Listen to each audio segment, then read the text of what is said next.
The fear of rejection,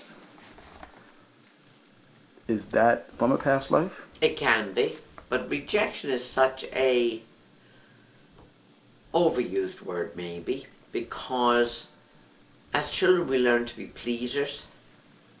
We try to please our parents first of all, no matter what type of parents we have. The child still seeks the love of the parent, and when the child doesn't get it, they feel rejected. And it can start there. It can start very much there, where we really get into pleasing people so we're not rejected, because the pain of rejection is hurtful. It becomes internalized, and it turns a lot of us into pleasers. And that means we put up with a lot of stuff. So we're not rejected. It's a lack of self-acceptance. Rejection is a lack of self-acceptance. That's the core issue. If we accept ourselves,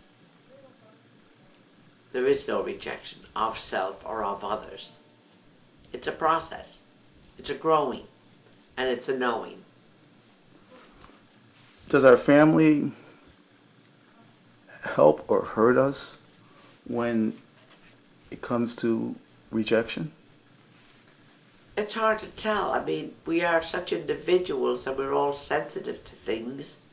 A parent or somebody in the family can say something to a child, and with some children it runs off like water off a duck. With other children it become devastated. And it could be something very simple. But the child will internalize it whichever way it is, and may feel rejected and go from there. Then everything from that point on, they might feel rejected, and they might not. It's hard to know. How does the fear of rejection plays into your relationship with others?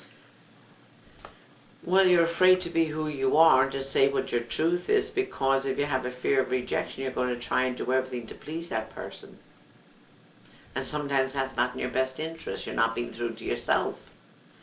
If you're in a relationship and you're constantly trying to make the other person more comfortable, and you don't want to argue with them, or you want to make everything quiet and nice and peaceful, and make everything lovey-dovey-dovey, whatever you want to do, it could definitely stem from the fear of rejection. There's a whole big difference with all of these fears. If you're doing them out of need, or you're doing them out of want. If you want to be that in a relationship, that's different than feeling the need to be in it. When there's a feeling of need to be in any relationship, because the core issue could be the fear of rejection.